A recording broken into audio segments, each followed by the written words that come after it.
Hello, everybody. Happy Saturday. We want to welcome you to this very special edition of GBC Show. Today is Saturday. We hope that you're having a great Saturday afternoon, Saturday morning, Saturday evening. We just want to welcome you. I want to encourage you to please share our podcast this evening, this afternoon. We have a very important guest, a Liberian, a young Liberian man. I don't want to say old because he's a young Liberian man who will be talking to us this evening. One of the reasons for this show is that we want to be able to highlight Liberians who are making huge sacrifices, putting their family last and putting Liberia first in our diaspora or also in our country. It is important that we share this podcast so that you can hear and you can identify, but not only that, you can also appreciate the work that he's done, what he's going to do, and hear from him, why he made this decision, why now, and why it's important to serve our country, Liberia. Of course, my name is Glendy Jane Jonius, and I am here today this afternoon. I will be talking to Reverend Dr. Rudolph Bropleh. We're not going to waste any time to bring him on. But I also wanted to say welcome to the month of March. Today is March 2nd, 2024. And believe it or not, we're already in March. And the month of March, there are two colors that they're highlighting, light blue and white. So I have the white on, and there's the light blue down in the tickler that you can see. But we want to say thank you for joining us. And like I said, please share the podcast. I'm going to invite our guests on now so that we can start. And please, I will also be monitoring the chat room. If you have questions, certainly ask me questions.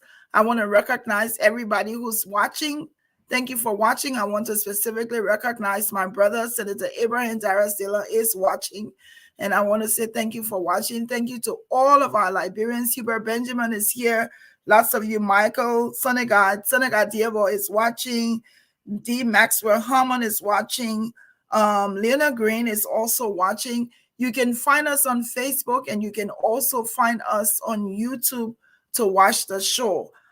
Some of you may not have Facebook, so I'm going to go ahead and share the YouTube link before I bring Dr. Bropleh on. I'll share the YouTube link so that some of you can follow along. If you don't have Facebook, you can follow along on the YouTube link. And we are very excited. Give me a few seconds. Very excited that you are here today to join us and to watch this podcast.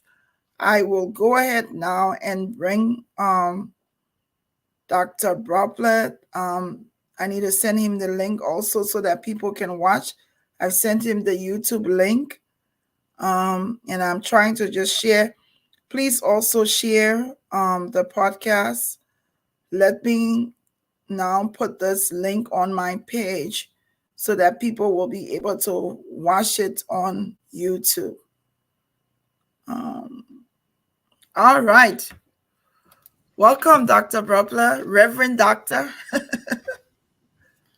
Thank you, Glendy. Good to see you. And thank you for the good work you're doing. Critical conversation is important to the kind of actions we need to take to build our nation. So it's a confluence of good efforts consistently. And you've been doing that. I'm very proud of you. Thank you. Let's keep talking. We keep talking. Yes. We keep working. We'll see some results. Yes, definitely. I'm happy that I can even do this and I have the opportunity. Nothing matters more to me than to be a Liberian and to be able to put Liberia first. Yes, there are times that we can be critical of the things in our country, but while we are critical about the bad things, we also have to be able to put ourselves in spaces that we can highlight the good things about our country. So I want you to just tell us a little bit. We have a lot of things we're going to be talking about today, but I want you to just, in a few minutes, introduce yourself. Tell us a little bit about you. Let me just also say I do know Dr. Bropleh from way, way back. We are from Grand Bassa County. I have to highlight Grand Bassa. So I want to make sure that all of you know that. So go ahead and give us an introduction of who you are. Thank you again, Glendy, and to all of our listeners and viewers, including our senator from Grand Bassa and all the folks who are watching. Thank you. I'm Rudolph Bropleh, and I like to introduce myself as a person for humble beginnings. My father was a Methodist preacher, and he had 23 children. So, even by Liberian standard, that's a big family. I rarely think my dad read Genesis chapter 1, and God said, be fruitful and multiply. And I think daddy just went to work. So I am number 20 of 23. I come from humble beginnings. We grew up poor, but we're rich in values. We learn important things like honesty, integrity, cooperation, communication, compromise. And so we walk to school every day. Walk back, you familiar with the terrain, Grand Bassa, from Upper Buchanan to Bassa High School or to Catholic school or to the Methodist school. But it didn't make a difference because we had people who poured into our lives and they told us that you are going to be somebody. And I kept that with me. And they were right, because if you believe that you're going to be somebody and that your destination doesn't really depend on where you start, on the origination, you'll be okay. So we came up there, we grew up there, and I tell people I'm a practicing Methodist, but I got all kinds of affiliation because I went to a Methodist school in elementary. I went to a Catholic junior high school. I went to a Baptist high school. I went to Episcopal college. So I've had a little bit of everything, but God has been good and faithful. He spared my life from the war, and I was able to relocate to Baltimore and to start life anew. And in that space and time, God has blessed us to do some impactful things, to lead many people, to educate thousands of college students, to start new initiative and leave things better than we met it. And so here we are now at home, the place where the heart has always been, and we're trying to make a dent in the difference. And so the joining continues, trying to have an impact in the place that matters the most to me. All right. So thank you, Dr. Brockler. Thank you for that. You touched a little bit on the family. Interesting family, of course. I was very close to this family. His mother was a phenomenal woman. She was the principal of my elementary school. I went to Methodist school in Grand Bassa County, and his mother continued. I still think till today that she was the prettiest woman I ever saw or ever met. Beautiful, beautiful. Sis Joanna she was just so, so beautiful. Um, but I hear you talk a little bit about your family, and now I see that you've aspired to be three things. You've aspired to be a preacher of the gospel.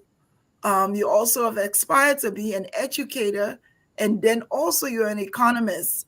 So, of these three, I want us to talk a little bit about these three things these three roles that you found yourself in with your educational joining, and which one matters the most. I know at some point, I mean, even right now in your life, you're able to divvy up in all three roles.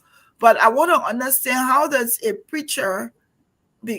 an economist become a preacher, and a preacher also is an educator? So talk to us about those three things. Well, so my life. Okay, so the way it is, it was not how I intended it to be, but I follow the contours of life. So when I was a kid and old enough to know what I wanted to do, first I knew what I didn't want to be, and that was a preacher. I saw my dad, he's preaching, crossing the river, going to Edina, those dangerous trips with no life vest. My pa couldn't swim, and still he was faithful. I say, I don't know what I'm going to be when I grow up. I will not be a preacher. I wanted to be a corporate lawyer. I said, I want to make money and help people. That was my goal. And so I graduated from college. I went to law school.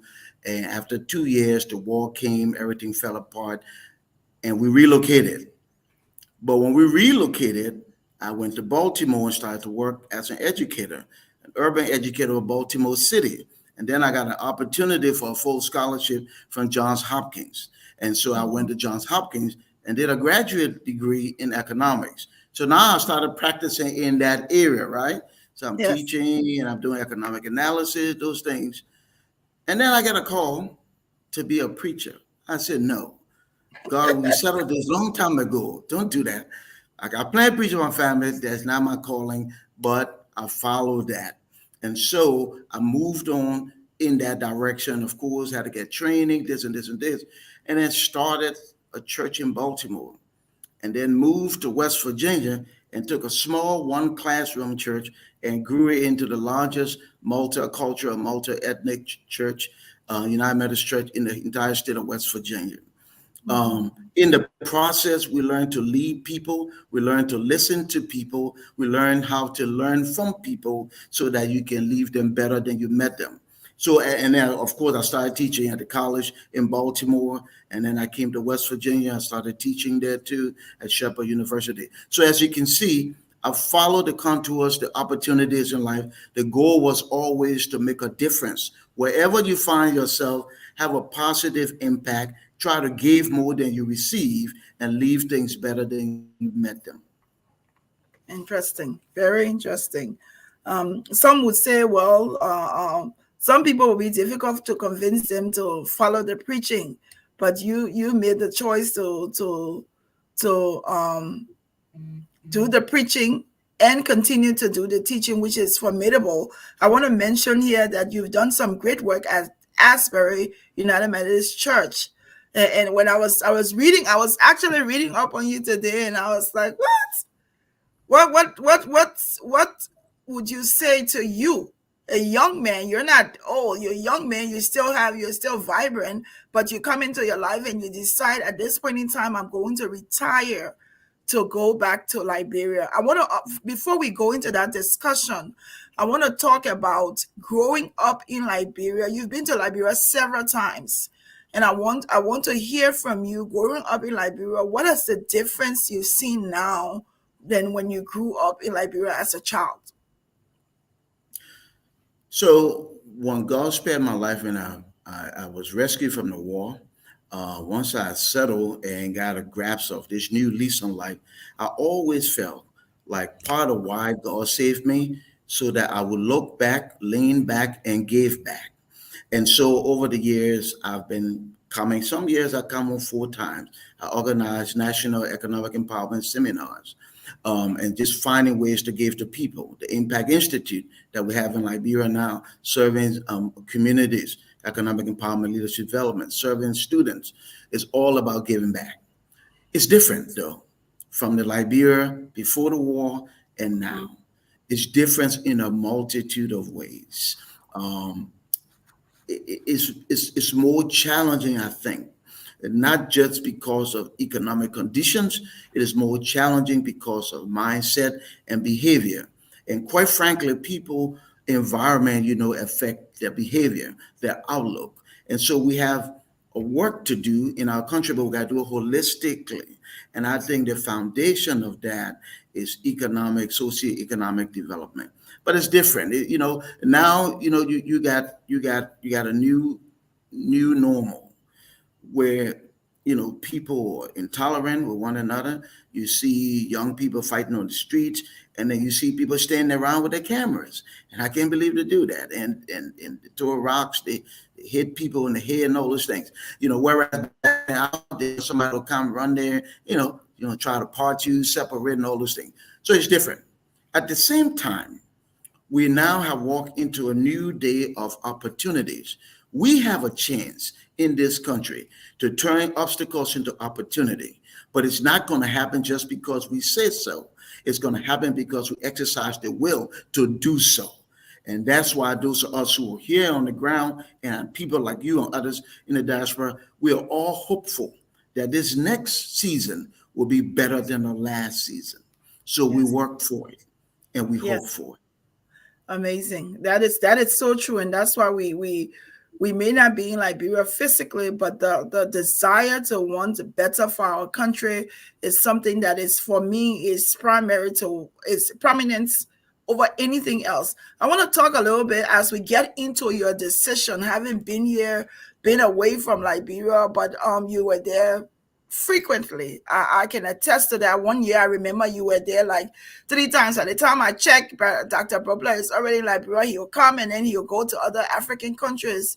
And you were a busy man at one point in time. But the decision now, I want to talk a little bit. I want you to talk to us a little bit about your family and this decision that you have made. If your family is following, how did you get to the decision to your wife? I want to also recognize the presence of your wife who's watching, making this decision to wanting to leaving your family and going back to Liberia. Let's talk about that decision, because I don't think it was just an easy yes, get up and go. No, it was not. No, it was not. And I want to footnote here, Glendy, that I didn't retire. I'm too young to Okay. retire in anybody's Yes. country. I Thank you. actually quit my job. I quit Wow. my nice 6-figure income job and Wow. decided I'm going home to Wow. be in the theater and try to make a dent in the difference. I also Wow. want to insert here that you and others in the diaspora are a critical part of the development of this country. Everybody don't need to be here, but everybody can have an impact. Yes. Everybody don't have to work for the government, can work for the government, but the government needs to work for everybody. And persons like yourself, shows like these, bringing the conversation into the public square so that we can take action, it's critical. That's meaningful contribution you're making. The decision, though, to come home was a family decision. My wife is on. I am so grateful. I have an amazing wife, and I have 5 Yes. amazing young adults. Yes. Blessed beyond measure. God bless us. They all went to college. They're making a difference. They're doing their thing, and so we're thankful for that. I actually, and I'll tell you here, I actually came home now and not earlier, even though I had plenty of opportunities, because for me, family was so important. I Yes. wanted to be involved in raising my children. I wanted to be a dad who was present so I can affect their behavior and their way of thinking and their attitude. So I stayed until the last child graduated from college. And then Wow. I quit my job and came home. Wow. I want to re-emphasize that this is you. You live, you can be, and you could have become anything. You're working, you have a growing church, Asbury United Methodist Church in West Virginia, that was doing well. I watched services there many times.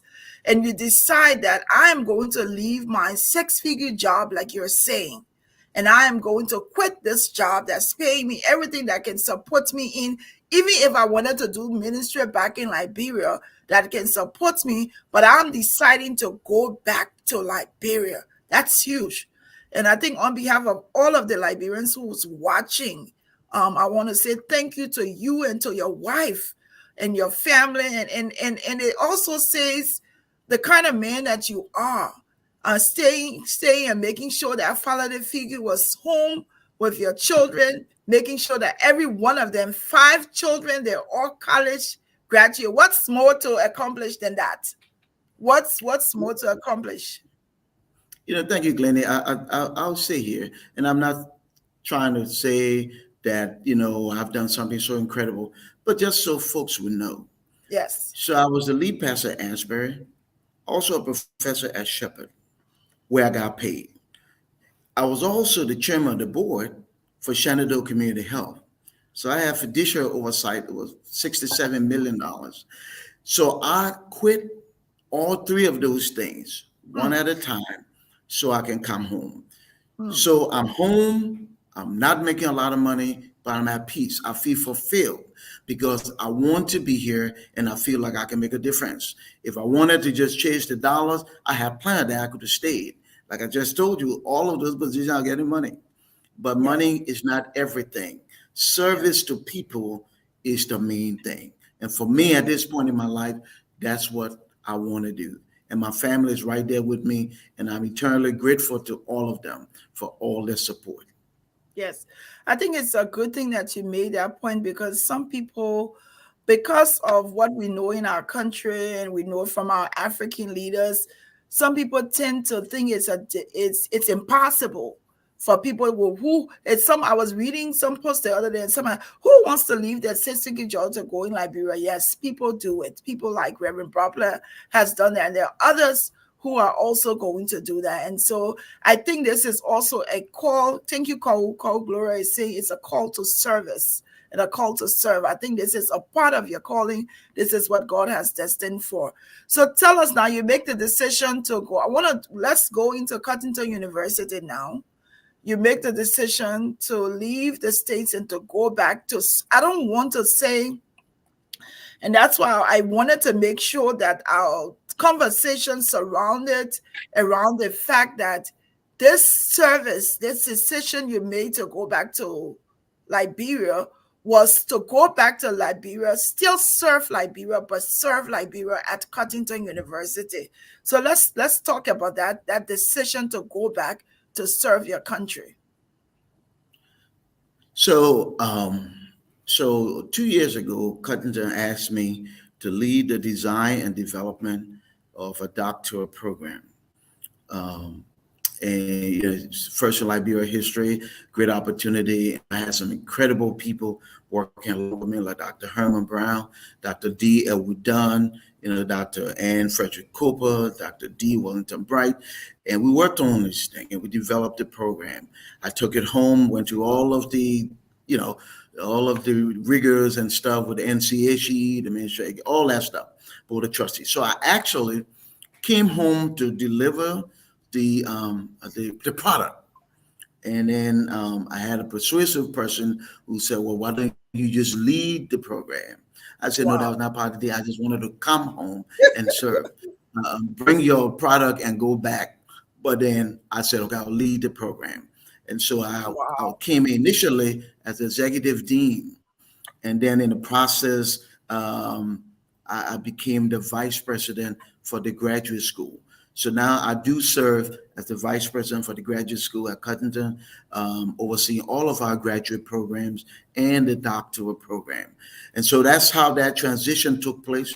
And, it's a great Cuttington, I don't want to lose any of my friends on here, but Cuttington Graduate School Cuttington Graduate School is the premier graduate school in Liberia. And I feel privileged to serve as the vice president for the graduate school. So we're at the graduate school. We're running the doctoral program, very historic.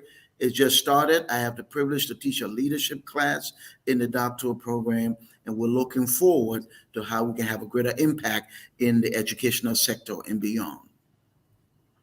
Great. And I also want to mention to those of you who are just joining us, we want to thank you for joining us. Today is Saturday. We're here talking with Reverend Dr. Rudolph Bropleh, who is the Vice President for the Graduate School of Cuttington University.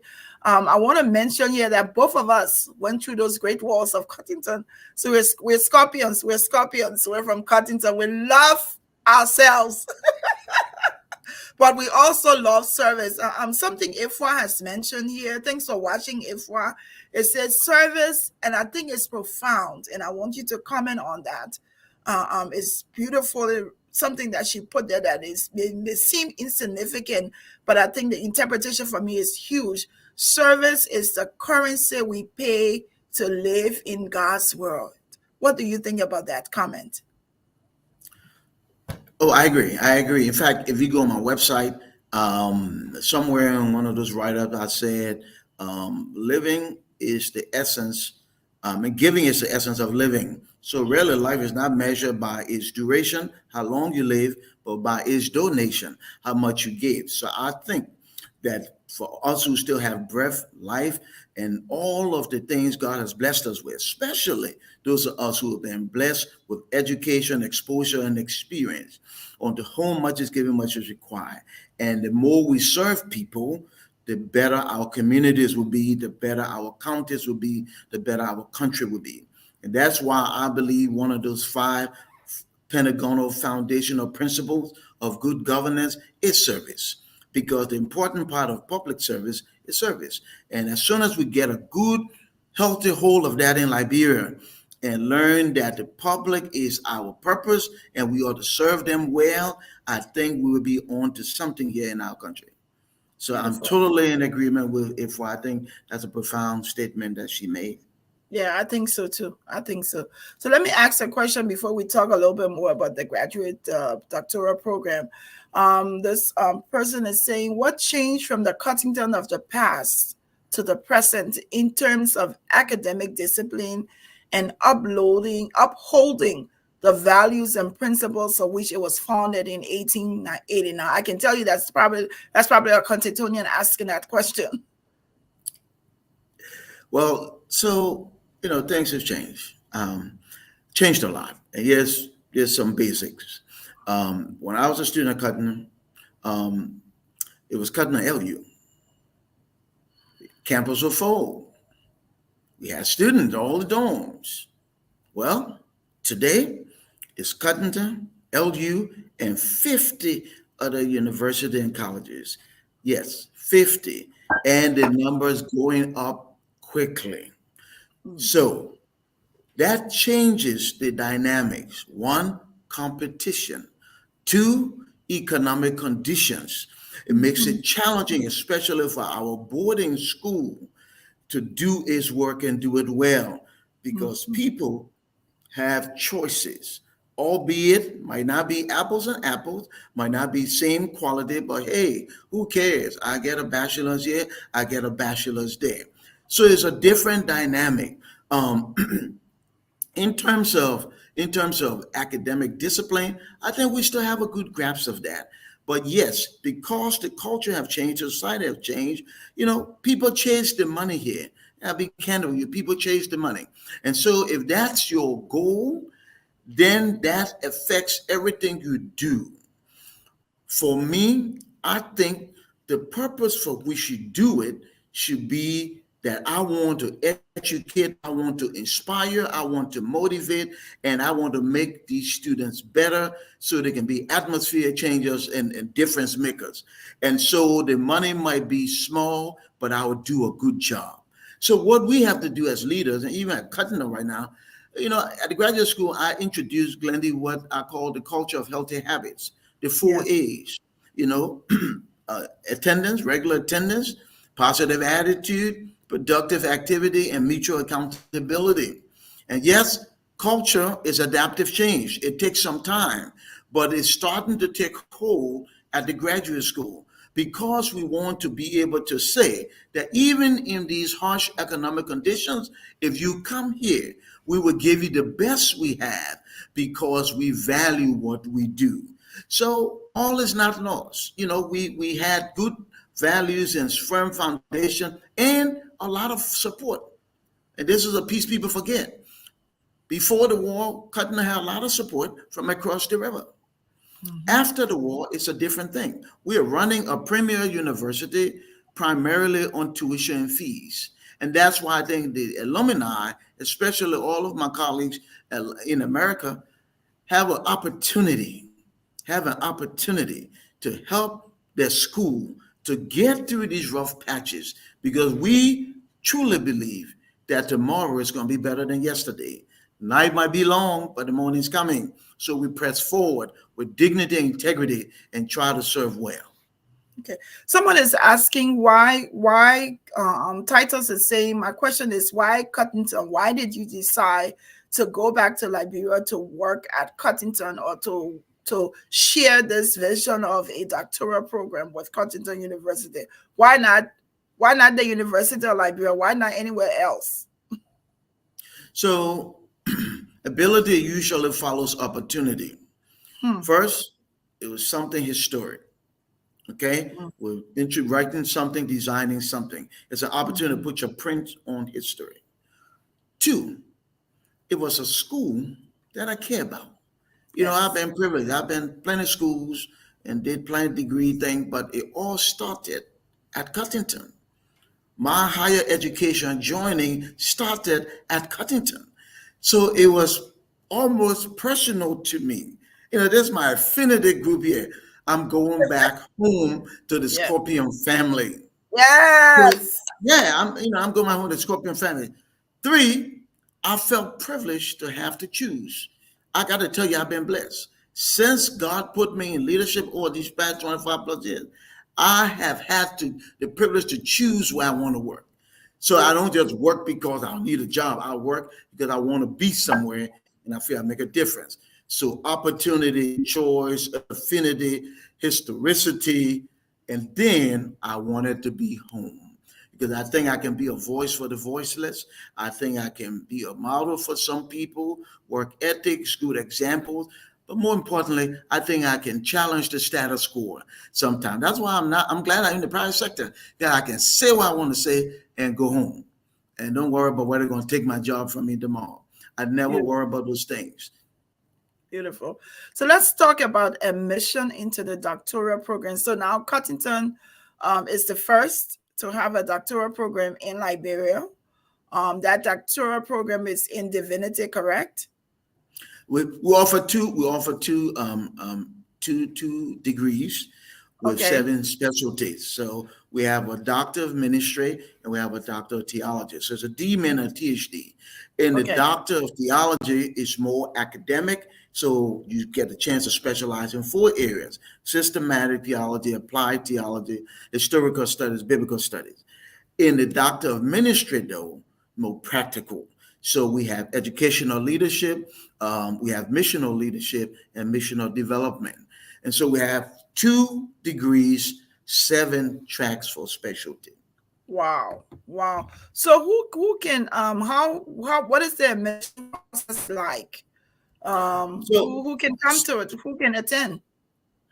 right. Well, okay. So anybody who basic, let's just do the basic. The basic, anybody who has a master's degree. You must have an earned master's degree. It does not have to be in theology at all. It can be in anything because really educational leadership, missional leadership, that's organizational management there, ministry development, that's kind of thing, how to hold an organization together and lead people. So you have any background, but at least a master's degree. And that's a simple process. And by the way, it's on the website, cu.edu.lr, doctoral program. It's a simple process. You do an application, you do an interview with the dean. Our dean is Dr. Herman Brown, our former president. And then you do the little things we ask you to do. You do an essay, you do this, you do research proposal, these kinds of things, and then they put it all together, and then you can find your way in. So it's not laborious, but is standard driven. Is standard driven. So we have expectations of the people who will come into the doctoral program. So you being the vice president for the dean, I suffice it to say that Cuttington University, to include the graduate program, undergraduate program, we have one president of the university. Is that correct? Mm-hmm. All right. Mm-hmm. So tell us, what is the relationship with, how is the president, Dr. Romel Halting, hats off to her also, first female president of Cuttington. What is her, how is she able to develop her role of managing the college program, the undergraduate, and now the graduate program? How is she doing otherwise? Well, the president is extremely eloquent. She's bright and she can articulate well. But we have three campuses. Our associate programs are in Kakata. Our undergraduate programs are in Swakoko, and all of our graduate programs are in Monrovia. Three campuses, but one university. And Dr. Horton is the president of all the universities. I mean, all the campuses. It's one Cuttington. What makes the graduate school unique, though, is that unlike my colleagues and the other vice presidents, as you know, at Cuttington, the graduate school vice president is not in charge of an office. You're in Okay. charge of a campus. You're in charge of entire campus. And so the graduate school, like we hear, I heard that here, I still hear, is quote unquote the flagship of the university. Yeah. And so it's a critical piece, right, in this current arrangement of Cuttington University. Dr. Horton gives direction, oversight to the whole university. As the vice president of graduate school, I serve in our cabinet, and we meet regularly, and so we have conversations. So we give her regular reports, insight. Plus, she has an office everywhere. She has an office at the graduate school. That's staff. So she comes anytime she stops by, but she don't need to physically be at the graduate school. That's Because why I'm there. I'll yes. make sure she knows what's going on, and then she's able to do her job to lead the entire university. And I think I want to mention here, because you said something in passing. You talk about Dr. Herman Brown, who is the immediate past president of Cuttington University. To hear you say that you and Dr. Brown are running this program, it also says, it speaks to the character of Dr. Horton, that we can see that she is not the current president, but is able to amicably work with the past president, and this is the result of that working relationship, and also to be able to work with you and you working with Dr. Brown. I don't think it's something that we easily see and talk about. I think Liberians, we always think that Liberians are not able to work together, but I think you all have broken that cliche that yes, it's possible to work together as Liberians. So that's commendable. IFRA is asking, are there plans to expand to other fields of study in the PhD program? Yes, the answer is yes. And there's some things in the work, but quite frankly, we want to crawl before we walk. We want to get this baby to move a little bit from infancy to maturity. But there are other programs that are in the works. We're already thinking about it. We're envisioning it, and at some point in the next half of the next year or so, we will begin to concretize some of that. But yes, we are already thinking, envisioning, and dreaming about the next set of doctoral programs, which will be in other areas. It might be health sciences, education, and those things. Is there a possibility to offer the curriculum online? So if I wanted to do doctorate in divinity and attend Cuttington University, even though I'm not living in Liberia, is there something that's been thought about to offer it online, to offer online classes? Actually, that is actually part of the vision. That's Okay. how we actually envision it. That's how we wrote it. That's how we designed it. We're working on that part though, where because the program was set up to be hybrid, so that you can be here, see the classes, or away. And so we're working on that piece. We want to perfect that, and then we'll publicize that. So our hope is at the latest in the next term, not in next term maybe, but by the September term, that we'll have that available.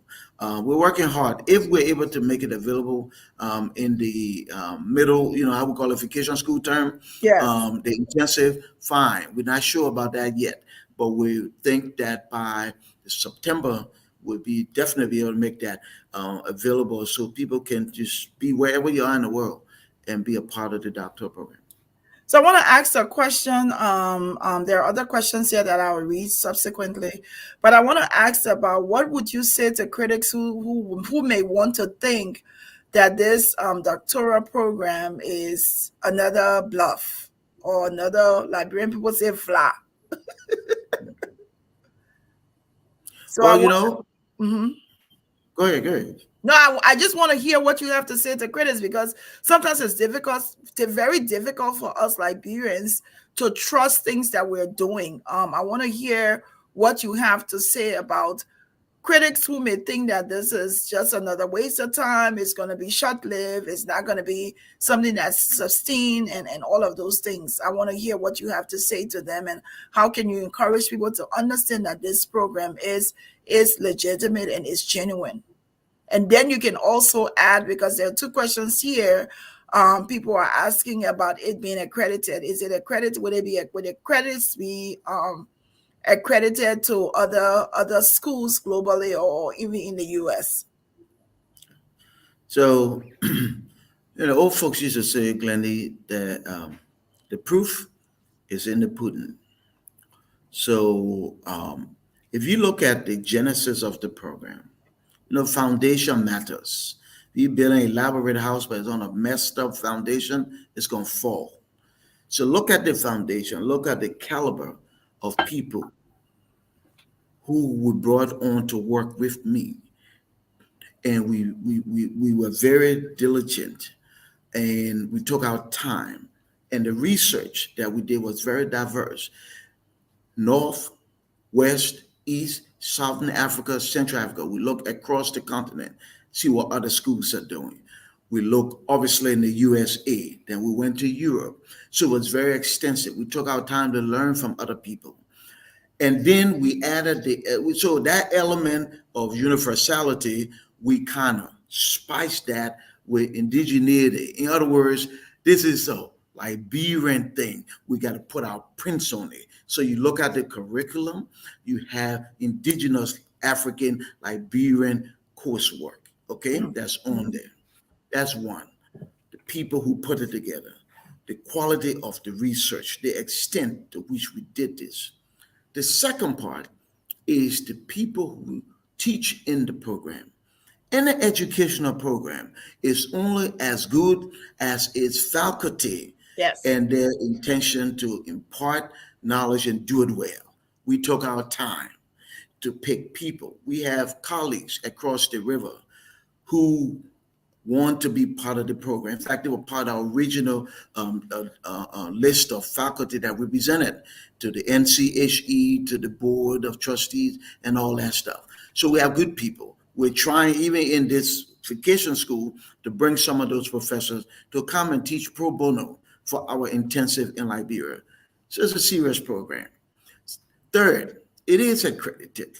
It's accredited in Liberia, and even as we're speaking, we're building bridges with other reputable universities across the river, so that we can have partnerships, we can have collaboration, and we can extend the opportunities for our students to be able to do research. Right now, we just acquired access to a vast international research pool. So our students will have access to research in a vast database that we're paying for. So we are taking this seriously. I don't believe it's a fly by night, but the proof is in the pudding. Look at the curriculum, look at the instructors, ask questions, and we'll see. I don't think this. I think this is here to stay. I think this is here to stay, and I think we can only get better from a good thing to a better thing. Thank you. Thank you, Dr. Bropleh. I still have a few more questions. There's one question here from Shadila Brown Cholope. Hi, Chacha. Chacha is a Scorpion sister. That's Dr. Brown's sister, lives in London. She's asking why was theology and divinity, why were they the starting PhD programs? All right. So the simple answer is the vision was cast, and when I was called, those were the areas. So I just they said, "Can you design something for us in this area?" I said, "Sure," and I went with it.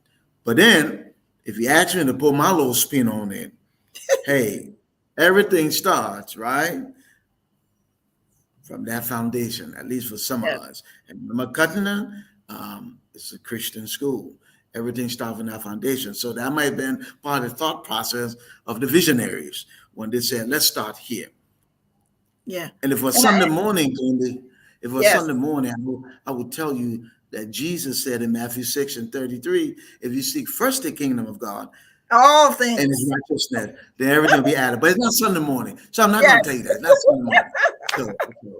All right, I don't know. Dr. Bropleh. But that's amazing to hear that you all are working on other programs and that you're also working on ensuring that this program is accredited, because I can assure you that there are a lot of people who probably are in Liberia. The fact that we have this opportunity now, if you have a master's and you're able to enroll into the doctoral program of Cuttington, you can. When is the first graduation? In other words, how long is the program?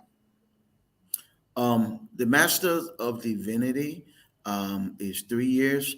The Master of Theology, the Doctor of Ministry is 3 years. The Doctor of Theology is 4 years.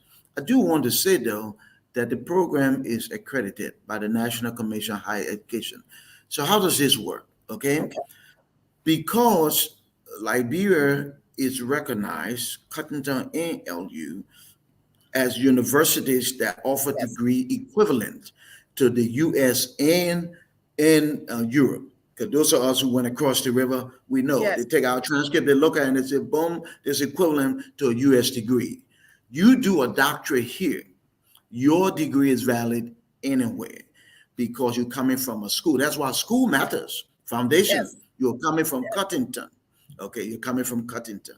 And that's already an accepted school in almost all accreditation places in the United States and in Europe. So yes, it's accredited. Now, do you want to partner with other associations or university college? Yes, that's what we're working on because that broadens your scope and your collaboration, your opportunities Yes. for collaboration. Yes. So is there another divinity program like the one you have now, doctoral program in other African countries? Yeah. Actually, we saw some. Now I would tell you, different countries do different things, and Hmm. so some people, most of the programs, honestly, were master's program, master counseling, master theology, those things. The doctoral program were not a lot, okay, but yes, there are other programs in other places. I think what makes Cuttington program unique is one, it's hybrid. Yes. Two, that element of universality. We are not a cut and paste program. We're a Three, school. affordability. Three, affordability. Okay, you take our doctor and put it next to anywhere, go right next to several other places, and we are a very reasonable, affordable program. So availability and affordability makes for uniqueness, I think, for the cutting the doctor program. Yes. So we're almost at the hour mark. I want us to talk now about talk specifically. You're on campus. You've been privileged to go to all three campuses. You see some of the plights of Cottonton, what the needs are, haven't been there, with the sacrifices. I want you to talk to alumni association people, to us who are former students of Cottington, and how you can encourage us to partner with our university. It's almost like you've taken this bold step to go back home and to serve Cuttington. I want you to be able to speak to us now to encourage us on how we can also help in this journey and help our school. Glendy, I wanna first say thank you to Masa and all of the alum in the U.S. I want to say thank you to Mighty and all of the alum on ground. These are two incredible ladies, Yes, and they're leaders. yes, Cuttington, like I said earlier, is in a different place than when you and I were students there. So the opportunity for the alumni, I think, is to make the shift. First, you as alum can help in a multitude of ways. Forget money, relationships, resourcing, visiting the campus, doing talks to students. By the way, Dr. Horton invited me to do that. I came on campus just talk. Dr. Brian invited me to speak. I come on campus just talk. So those things we can do. But yes, what we're really trying to do, which I think can increase alumni participation. We're trying to, the graduate school, we're trying to get full online capabilities so that persons like you can sit where you are and teach and lecture and motivate. We can do a seminar. You can share your gifts and skills and inspire people, motivate. We want to have that kind of opportunity. So alumni don't all have to buy a plane ticket and come home. You can stay where you are and still have impact on the programs we do here. yeah. And But to also, go go ahead. ahead. No, go ahead. But also, and then I'm speaking directly now to my friends, all of you in the U.S. You know, I was just there the other day, and as you know, I was very active with the alumni in the USA, and I gave plenty of my money to the Alumni Association, That's and I true. did it joyfully, because I felt like my dollars were making a difference. Your school needs you, and now that I'm here, I have a better sense. Your school needs you. It needs your prayers, they need your presence, they need your participation, but then they need your pennies. We need money to help us sustain, to get to the next best place. And I know every time we think about it, we say, well, we can't be responsible for the day-to-day operation. But it is the day-to-day operation that keeps the school.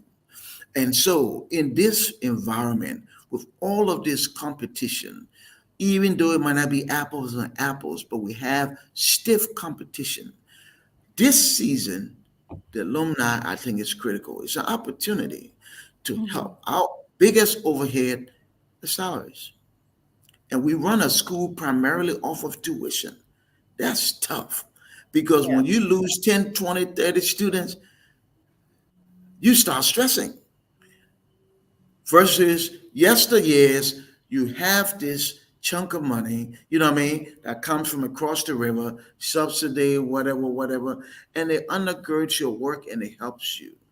So I Mhm. hope that we can begin to revolutionize our thinking because building fabulous structures is fine. But if you don't have the means to sustain it, the program to run in it, it will not do us any good. If you've been on campus lately, 7 of our buildings are empty. 3 being Mhm. used, 7 of the buildings. So we have empty buildings because the times have changed. So you are in a good place. And again, if it was Sunday, I would have said what Esther said.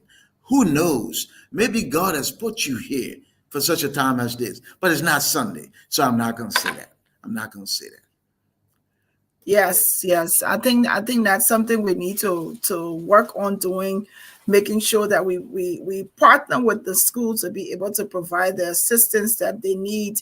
Cuttingtonians all over, no matter where you are, connect with the alumni to empower our people in Liberia. Let's continue to empower our university. They're doing some great work. I had an opportunity, I believe, 2 Saturdays ago to speak with the president of the university. Dr. Horty, and the president of the Alumni Association in Liberia. We want to extend our congratulations to you, Dr. Bropleh. Um, I'm going to ask this last question before we end. Someone is asking, how is teacher recruitment done for the graduate program? So we are trying to standardize and make some shifts. Okay, um, Cutner is running a graduate program and now a doctoral program. Typically, you look for persons with doctorate degrees to teach a master's program. The market is such that um, there's not excess supply. Let me just say it that way. So, recruitment requires a little more. In other words, Mr. Yakbabu, Mrs. Mapu have two masters, three masters, but you got to mine the experience and all that, go deeper so you can see who can really handle what we're trying to do at this time. The short response to that question is you send an application and you send your CV. Most times, your CV and a cover letter is what begins the process. And then we look at it and we start conversation with department chairs, dean, and eventually we'll get to my office and we see what's best given the current realities, given student enrollment, and you can get your foot in. But I do want to make this pitch, Glendy, before we go. For those who have doctorate degrees, please, we need you. Send, if you're interested, send your apps and send your CV, whatever, so we can begin to look at those. Yeah. I can tell you, Dr. Brooklet, I don't have a doctorate degree, but I've already sent my CV to Dr. Horton and to say whatever areas she would like for me to serve in, to volunteer. I'm volunteering my service to teaching in the nursing program. I sent that to her about 2 weeks ago. And I think there are a lot of us out here that can do that. Even like Dr. Brooklet said, even if you're going to Liberia for 2 weeks or 3 weeks, go on campus, do a workshop, do something. Let's galvanize our resources to be able to help our school. It may be Cuttington, yes, but it's Liberia when you look at it. The service that you're giving, the help you're giving, it's service to country, helping to educate our children, but also helping to refurbish the education that we grew up knowing so that others will benefit from it. Dr. Bropleh, I want to say thank you so much for this huge sacrifice you've done. We'll continue to follow you. We know your works. We know you've put your heart and soul into this. We wish the graduate program, the doctoral program, all of the very best. And we wish your service to the Cuttington all the best. We thank your wife and your family for this sacrifice. Thank you to your family for doing this and how successful you've become as a Liberian man. We want to appreciate that. So you can give us some closing comments before we end.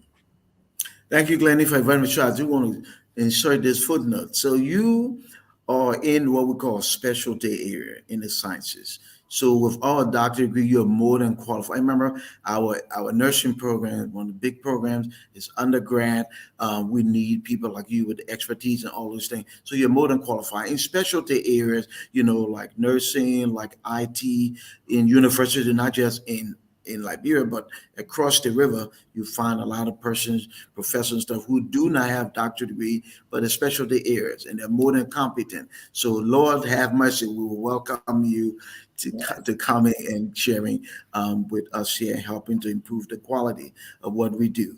I do want to say thank you again to you and all of the listeners. I want to say this, Liberia, I think we're at a crossroad. We're at a crossroad where we have to really be intentional about what we do next. If we do again what we've been doing, we will get the same result.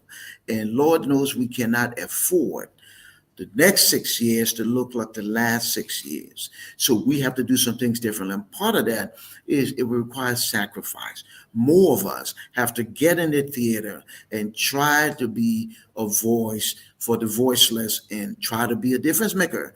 This is the time to get involved, to engage, to support and affirm what's positive, and to challenge what's negative, and keep doing that.